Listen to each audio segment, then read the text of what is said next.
Welcome back, guys. It is a rainy, snowy day here at SciCon at the shop at the office.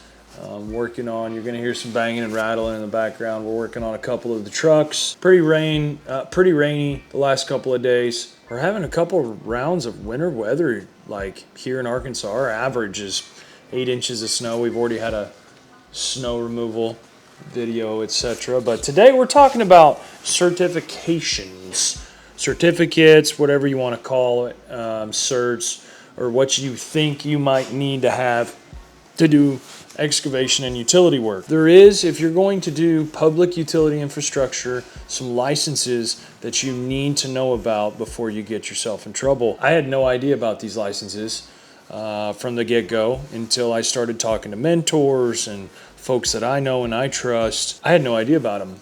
And you don't know what you don't know, but you can get yourself in a lot of trouble for not knowing, and it's your job to know. So with that being said, let's talk about that state contractor's license. That's the number one topic of the day. A lot of guys are sitting there, you may be sitting there, done residential work for God knows how long, and say 5 years, maybe a year, maybe 10 years, whatever, but you're thinking about getting over into the commercial side.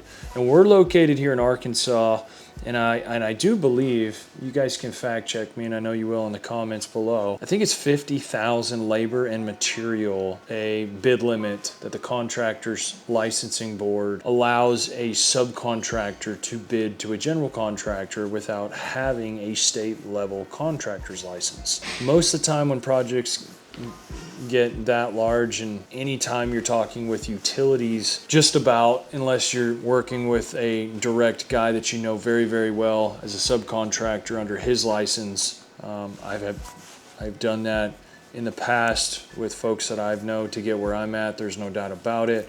But while I was waiting on the process to be a licensed, quote unquote, utility contractor here in the state of Arkansas. Now, does that license give me, is that transferable to go work in Pennsylvania? No, I don't believe so.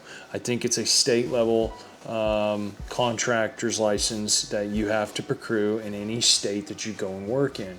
Utilities for sure, any type of public infrastructure, public storm drainage. Earthwork, kind of that gray area, yes, anytime technically that you do a job over $50,000 here in Arkansas. I know that's going to be different across the country, maybe 100,000, maybe 10,000, who knows. Earthwork is a little bit of a gray area because on the private side of things, say you're doing a subdivision and it's just the earthwork, do you necessarily need a contractor's license to do that work?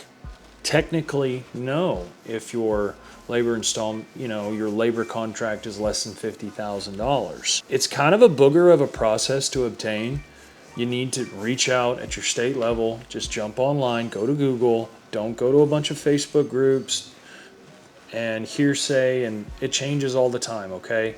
But the process, go to, for us it's ACLB, Arkansas Contractors Licensing Board, and reach out.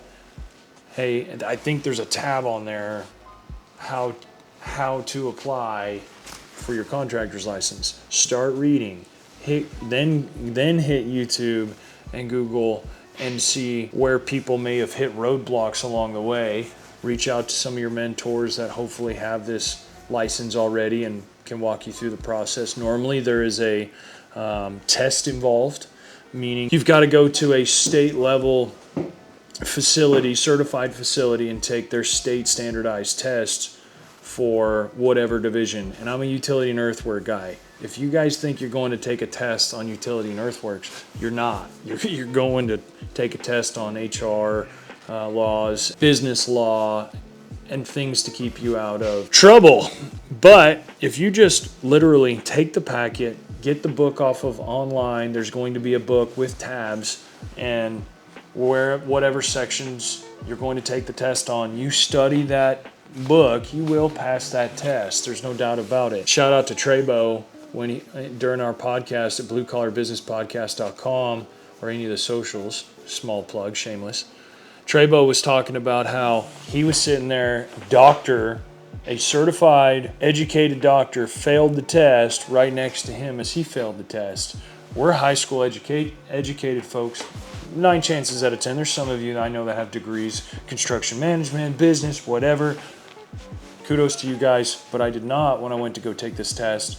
And it's hard. You need to prepare. You need to study. You don't need to wake up and hungover. I got in a car accident. I'll never forget it, on the way down to basically my testing facility. State level was in Fort Smith, about an hour and a half from here. Got off the bypass. Dude rear-ended me. I literally left 2 hours before I needed to leave. I was stressing about the test so hard. I was sitting in front of the facility. I just had a gut feeling I was gonna have a flat tire. Something was gonna happen, and something did happen, and I wasn't late, got my test, and I passed. So you gotta get past that test. There's a financial audit in place as well. Some states let you bond in lieu of your financials. That's a whole different category, but go to your CPA, get a financial audit done by a they need to have an understanding of what the contractor's licensing board is wanting. There's not all CPAs do it, so don't feel startled if your CPA doesn't. They usually can recommend you to somebody that can. Get that CPA audit done. After that, there is a checklist within that application a smorgasbord of things that you need to take care of.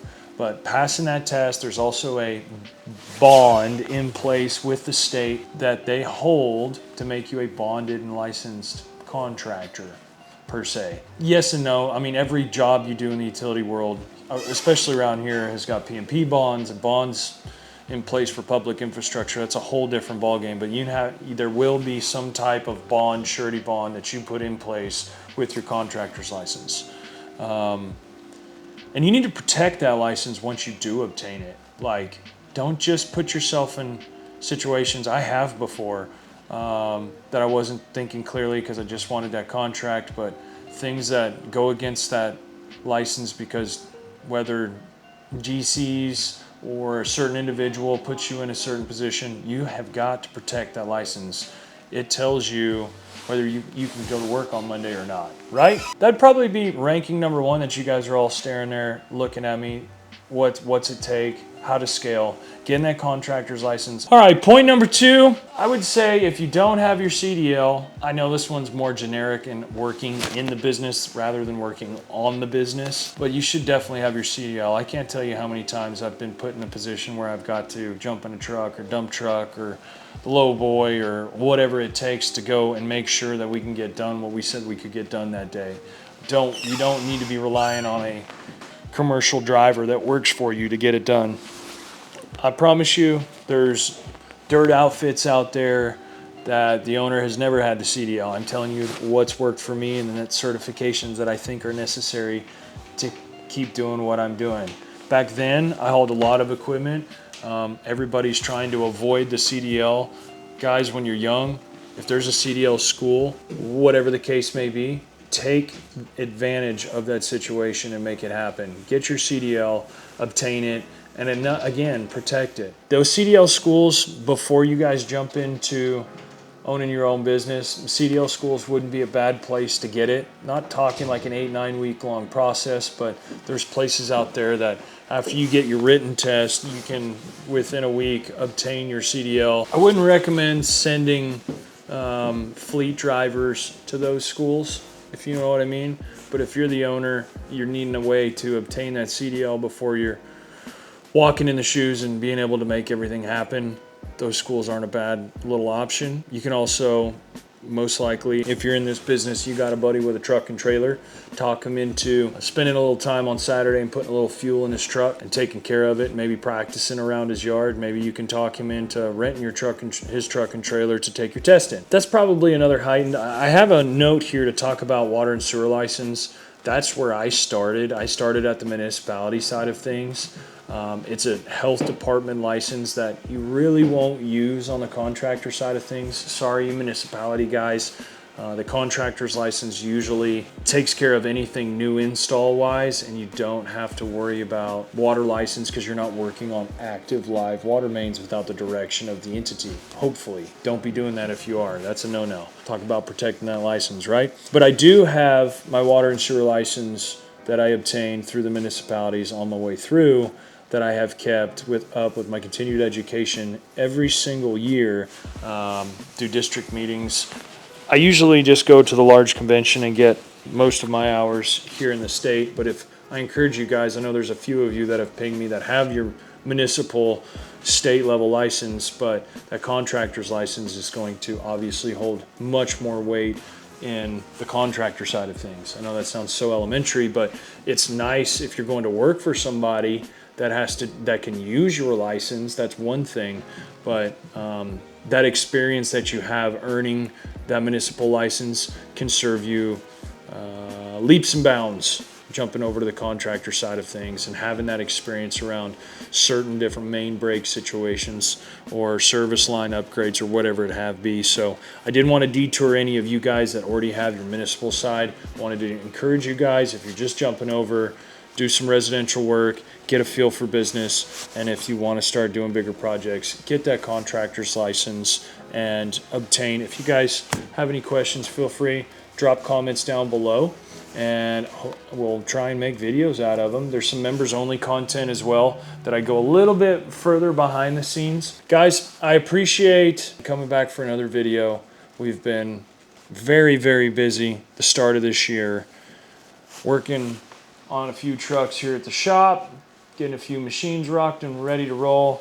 We're cleaning up some of the work from 24 that have drug with this weather that we've been dealing with here in January and February. And this week, finally, we are kicking off some new work, and I'm excited for it. You guys should be excited for it. Hey, also too, Matt's Mid-America Truck Show in March 27th through the 29th. We're going to be at Mid-America Truck Show, walking around, taking a gander at a few things. Got a few meetups happening there. Really excited. That's in Louisville, Kentucky. Hope to see you guys there. And until next time, y'all be safe, be kind, be humble.